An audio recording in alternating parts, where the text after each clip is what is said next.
ইফতার party না ইবাদত কোনটা অগ্রাধিকার? আজকাল আমাকে অনেকেই জিজ্ঞাসা করে, হুজুর ইফতার পার্টির চেয়ে কি ইবাদত বেশি গুরুত্বপূর্ণ? আমি উত্তরে বলতে চাই, অবশ্যই ইবাদত বেশি গুরুত্বপূর্ণ। অপচয় এবং লোক দেখানো হারাম, পক্ষান্তরে সরলতা বরকত আনে। এ ব্যাপারে মহান আল্লাহ রাব্বুল আলামিন পবিত্র কালামুল্লাহ শরীফের 7 নম্বর সূরা আরাফের 31 নম্বর আয়াতে কারিমার ভিতরে ইরশাদ করেন, ওয়ালা তুসরিফু, খবরদার তোমরা অপচয় করো না, ইন্নাহু লা ইউহিব্বুল মুসরিফিন, নিশ্চয়ই আমার আল্লাহ অপচয়কারীদের পছন্দ করেন না, ভালোবাসেন না।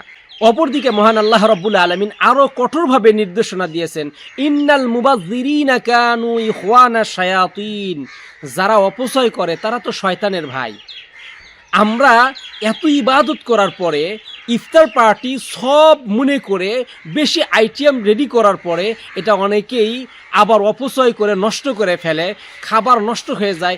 এরকম যদি হয়ে যায় তাহলে এটা কিন্তু শয়তানের সাথে আল্লাহ রাব্বুল আলামিন উদাহরণ দিয়েছেন।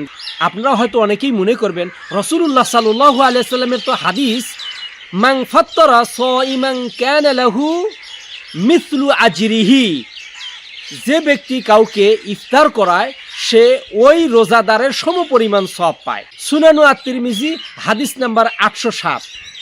এই হাদিস থেকে অনেকেই উদাহরণ দিয়ে বলতে চান ইফতার করানো সওয়াব। হ্যাঁ, আমি আপনাদেরকে বলতে চাই ইফতার করানো সমপরিমাণ সওয়াব পাওয়া যায়। আল্লাহ রাব্বুল আলামিন রোজাদারের একটা আমলের কপি আপনার আমলনামায় দিয়ে দেবেন যদি আপনি রোজাদারকে ইফতার করাতে পারেন।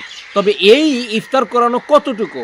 রাসূলুল্লাহ সাল্লাল্লাহু আলাইহি ওয়াসাল্লামের ভাষ্যমতে একটা খেজুর দ্বারা যদি আপনি ইফতার করান তাও ওই সমপরিমাণ সওয়াব পাবেন।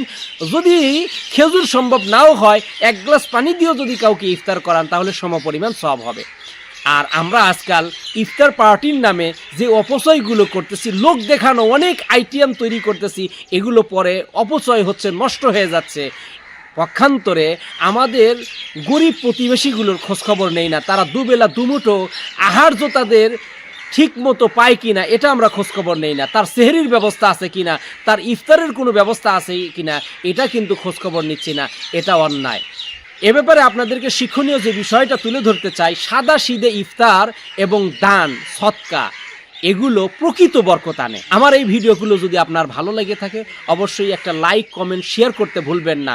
আর আমার চ্যানেল তো সাবস্ক্রাইব করবেন ইনশাআল্লাহ।